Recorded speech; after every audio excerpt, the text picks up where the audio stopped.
തകർത്തു പെയ്യുന്ന കാലവർഷം. ചാലാട് പടന്നപ്പാലം മഞ്ചപ്പാലം ദേശവാസികൾ ദുരിതത്തിൽ. വീടുകളിൽ നിന്ന് പുറത്തേക്കിറങ്ങാനാവാത്ത അവസ്ഥ. പലരും ബന്ധുവീടുകളിൽ പോലും അഭയം തേടി.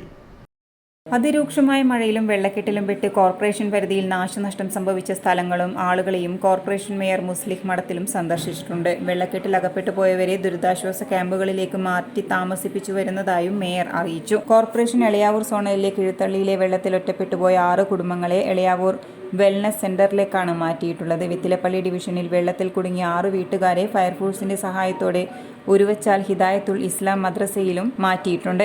ഉരുവച്ചാൽ, പള്ളിയാമൂല, ചെക്കിച്ചിറ എന്നിവിടങ്ങളിലും ക്യാമ്പ് പ്രവർത്തിക്കുന്നുണ്ട്. വിവിധ സ്ഥലങ്ങളിൽ തകർന്ന വീടുകളും വെള്ളം കയറിയ വീടുകളും മേയർ സന്ദർശിച്ചു. മേയറോടൊപ്പം സ്ഥിരം സമിതി അധ്യക്ഷൻ സിയാദ് തങ്ങൾ, കൗൺസിലർമാരായ ആസിമ, സജീഷ് കുമാർ, റവന്യൂ ഉദ്യോഗസ്ഥർ, പോലീസ് ഉദ്യോഗസ്ഥർ എന്നിവരുമുണ്ടായിരുന്നു. ദുരിതത്തിൽപ്പെട്ടവരെ സഹായിക്കുന്നതിന് ടൗൺ ഹയർ സെക്കൻഡറി സ്കൂളിൽ പ്രത്യേക ദുരിതാശ്വാസ ക്യാമ്പ് ആരംഭിച്ചതായും മേയർ അറിയിച്ചിരുന്നു. അത്താഴക്കുന്ന്, നടാൽ, തിലാനൂർ ഭാഗങ്ങളിൽ ദുരിതം അനുഭവിക്കുന്നവരെ deputy mayor advocate P Indira, മുൻ മേയർ ടി ഒ മോഹനൻ, സ്ഥിരം സമിതി അധ്യക്ഷൻ M P Rajesh, V K Sreelatha എന്നിവരും സന്ദർശിച്ചിട്ടുണ്ട്. ദുരന്ത നിവാരണ പ്രവർത്തനങ്ങൾ ഏകോപിപ്പിക്കുന്നതിനായി കോർപ്പറേഷനിൽ ഹെൽപ്പ് ഡെസ്ക് സംവിധാനവും ഏർപ്പെടുത്തിയിട്ടുണ്ട്. City news, Kannur.